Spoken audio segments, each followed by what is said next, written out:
कर्मों का कानून बड़ा ही सख्त है, इसमें किसी प्रकार की रियायत नहीं है। ऐसा भी नहीं है कि 2 बुरे कर्म किए और 4 अच्छे, तो 2 बुरे और 2 अच्छे आपस में कट जाएंगे और शेष 2 अच्छे कर्म ही आपके खाते में बचेंगे।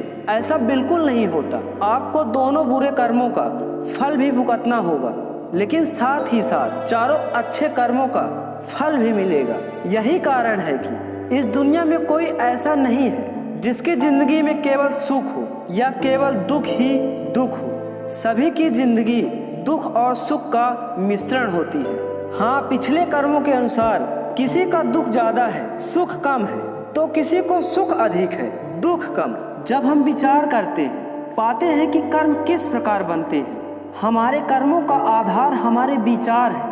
हमारे मन में प्रतिपल कोई ना कोई विचार चलता रहता है। प्रतिदिन हजारों विचार मन में आते और जाते हैं। कुछ विचार एक ही बार आते हैं तो कुछ कई बार आते हैं, और जो विचार हमारे मन में बार बार आता है हम उस पर अमल करने लगते हैं और वह कर्म में परिवर्तन हो जाता है। यदि हमारे मन में अच्छे विचार आएंगे तो अच्छे कर्म बन जाएंगे, और बुरे कर्म आएंगे तो नतीजा बुरे कर्म होंगे।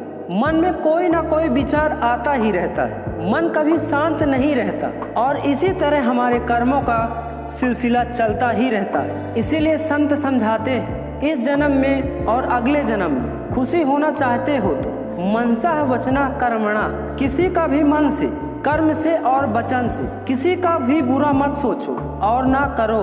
बहुत से लोग सोचते हैं कि मरने के बाद स्वर्ग मिलता है। अरे मरने के बाद जो भी आपको मिलेगा उसका अभी आपके लिए क्या मोल। बहुत से लोग अपनी सारी जिंदगी स्वर्ग जाने की ख्वाहिश में और नरक से बचने की ख्वाहिश में निकाल देते हैं, जबकि इसी धरती पर इसी जीवन में स्वर्ग और नरक दोनों मौजूद हैं। गोस्वामी तुलसीदास जी ने रामायण में इस बात का वर्णन किया है। उन्होंने कहा है कि ईश्वर ने इस धरती को ही कर्म प्रधान बनाया। अगर आप अच्छे कर्म करोगे तो यही धरती आपके लिए स्वर्ग बन जाएगी, और अगर आप बुरे कर्म करोगे तो यहाँ पर आपको नरक समान फल भोगने को मिलेंगे। किसी ने क्या खूब कहा है, स्वर्ग और नरक दोनों हमारे भीतर बसे।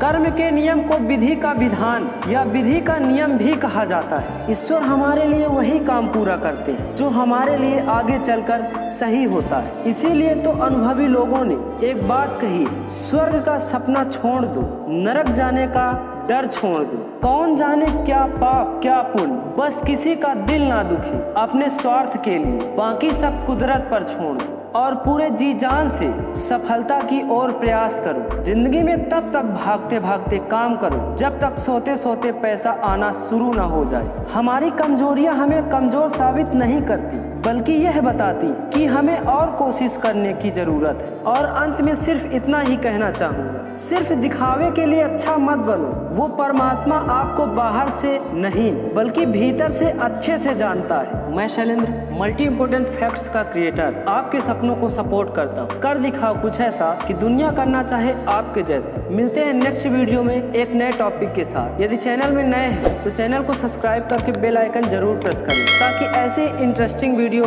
मैं आपके लिए लाता रहूं।